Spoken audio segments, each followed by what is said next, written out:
बजे की खबरों पर। पीएम मोदी मिशन कश्मीर पर हैं। तीसरे कार्यकाल का यह पहला मौका है जब पीएम मोदी घाटी में मौजूद हैं। 2 दिन के कश्मीर दौरे पर पीएम मोदी युवाओं से संवाद करने वाले हैं। इसी के साथ पीएम मोदी कश्मीर को विकास की कई सौगात देने वाले हैं। कई योजनाओं का उद्घाटन और शिलान्यास होना है। कल पीएम मोदी डल लेक के किनारे योग करेंगे, जहां उनके साथ 10,000 लोग मौजूद होंगे। तो प्रधानमंत्री मोदी सीधे चलते हैं। प्रधानमंत्री मोदी लाइव हैं, सोशल मीडिया सुनते हैं क्या क्या कहता है। वो भाषण से नहीं होता है। और ये जो देश ने अनुभव किया, उस परफॉर्मेंस को देखा, उसी का नतीजा है कि आज एक सरकार को तीसरी बार आप सबकी सेवा करने का अवसर मिला है।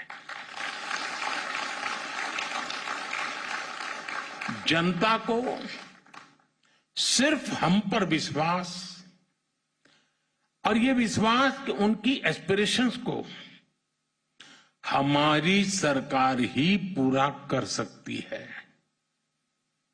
जनता को हमारी नीयत पर, हमारी सरकार की नीतियों पर भरोसा है, उसको ये थप्पा लगा है। और ये जो एस्पिरेशनल सोसाइटी है, वो निरंतर अच्छा परफॉर्मेंस चाहती है। वो तेज गति से रिजल्ट चाहती है। उसे अब लेट लतीफी स्वीकार नहीं है। होती है, चलता है, हो जाएगा, देखेंगे, ऐसा करो फिर मिलेंगे, वो जमाना चला गया। लोग कहते बताओ भाई आज शाम को क्या होगा। ये मिजाज है आज। जनता की उम्मीदों पर चलते हमारी सरकार परफॉर्म करके दिखाती है, रिजल्ट ला करके दिखाती है। इसी परफॉर्मेंस के आधार पर 60 साल के बाद, 6 दशक के बाद तीसरी बार किसी सरकार को हमारे देश ने चुना है।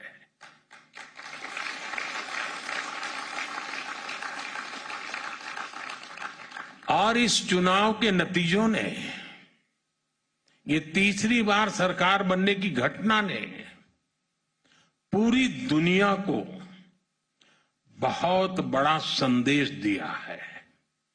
साथियों, लोकसभा इलेक्शन में मिले जनादेश का बहुत बड़ा मैसेज स्थिरता का है, स्टेबिलिटी का है।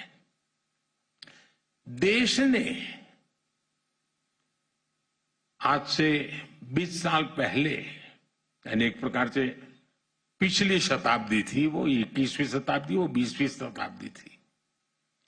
पिछली सदी के आखिरी दशक में अस्थिर सरकारों का लंबा दौर देखा है। आप में से बहुत नौजवान हैं जिनका उस समय जन्म भी नहीं हुआ था। आप हैरान हो जाएंगे, इतना बड़ा देश और 10 साल में 5 बार इलेक्शन हुए थे। यानी देश चुनाव ही करता रहता था और कोई काम ही नहीं था। और इससे उस अस्थिरता के कारण, अनिश्चितता के कारण भारत को जब टेक ऑफ करने का वक्त था, हम ग्राउंडेड हो गए। हमें बहुत नुकसान हुआ देश को। उस दौर को पीछे छोड़कर अब भारत स्थिर सरकार के नए दौर में प्रवेश कर चुका है। इससे हमारा लोकतंत्र और मजबूत हुआ है। और लोकतंत्र की मजबूती में जम्मू कश्मीर की आवाम की, आप लोगों की बहुत बड़ी भूमिका रही है। अटल जी ने जो इंसानियत, जमहूरियत और कश्मीरियत का विजन दिया था, उसे आज हम हकीकत में बदलते देख रहे हैं।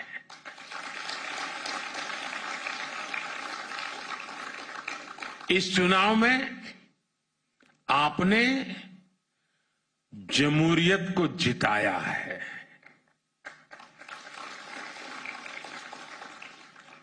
आपने पिछले 35-40 साल का रिकॉर्ड तोड़ा है। ये दिखाता है यहां का नौजवान जमहूरियत को लेकर कितने भरोसे से भरा हुआ है।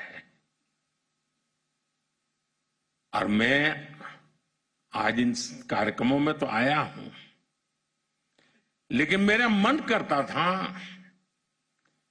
कि मैं कश्मीर की वादियों में जाके फिर से एक बार मेरे कश्मीर के भाई बहनों को रूबरू जाके धन्यवाद करूं। उन्होंने इस चुनाव में जो बढ़ चढ़ करके हिस्सा लिया है, जमहूरियत का झंडा ऊंचा किया है, इसलिए मैं आपका धन्यवाद करने के लिए आया। मंत्री मोदी का संबोधन कश्मीर से। और इस खबर पर श्रीनगर से हमारे साथ जुड़ रहे हैं हमारे सहयोगी फारूक वानी। फारूक, पीएम मोदी का आज का और क्या कुछ कार्यक्रम है, क्योंकि संबोधन हम सुन रहे थे, इसके बाद और क्या कुछ कार्यक्रम रहेगा आज? जी बिल्कुल, अभी वो युवा के साथ जो संवाद कर रहे थे और इसके बाद उनका कार्यक्रम है वो कई प्रोजेक्ट्स का उद्घाटन भी करेंगे और 1500 करोड़ के लागत से जो कई सारे प्रोजेक्ट्स हैं जिनका वो उद्घाटन करेंगे। और इसके अलावा 1800 करोड़ की भी सौगात वो जम्मू कश्मीर को देंगे। तो ये बहुत ही महत्वपूर्ण है। दो बड़े प्रोजेक्ट हैं जिसमें पावर डेवलपमेंट का भी प्रोजेक्ट एक है, इसके अलावा अन्य वाटर सप्लाई के प्रोजेक्ट भी हैं जिनका वो उद्घाटन करेंगे। 18,000 करोड़ और 15,000 करोड़ अगर हम देखें तो ये जम्मू कश्मीर के लिए एक बड़ी सौगात होगी। और कल सुबह जो उनका कार्यक्रम होगा वो अंतर्राष्ट्रीय योग दिवस जो है श्रीनगर के SKICC लॉन्स में यहीं से वो करेंगे योग। उनके साथ 10,000 से भी ज्यादा लोग जो हैं वो पार्टिसिपेट करेंगे, जिनमें ज्यादातर जो है एथलेटिक्स हैं, खेल जगत से जुड़े लोग हैं। इसके अलावा जो योग में रुचि रखने वाले लोग हैं वो भी इसमें पार्टिसिपेट कर रहे हैं। तो कल उनका ये मॉर्निंग का शेड्यूल रहेगा। सुबह 5:30 बजे से ही कार्यक्रम शुरू होगा, जिसमें देश के प्रधानमंत्री यहाँ से एक बड़ी मैसेज भी देंगे पूरे विश्व के लिए कि जम्मू कश्मीर में जो है यहाँ पर्यटन को भी बढ़ावा मिलेगा। इसके लिहाज से भी हम इसको बहुत ही महत्वपूर्ण दौरा मान रहे हैं, क्योंकि प्रधानमंत्री जहाँ भी जाते हैं वहाँ हमने देखा कि टूरिज्म को भी एक प्रमोशन मिलती है। तो G20 बैठक भी जिस तरीके से सफल रही, उसके बाद ये प्रधानमंत्री तीसरी बार जब शपथ लिया उन्होंने, तो ये उनका पहला दौरा रहेगा। तो उस लिहाज से भी ये बहुत ही अहम दौरा माना जा रहा है। जी बिल्कुल, तीसरे कार्यकाल में पहली बार प्रधानमंत्री जम्मू कश्मीर में है और कल योग दिवस का कार्यक्रम करेंगे। 10,000 से ज्यादा लोग शामिल होंगे। बहुत शुक्रिया करेंगे फारूक आपका हमारे साथ जुड़ने के लिए और इस पूरी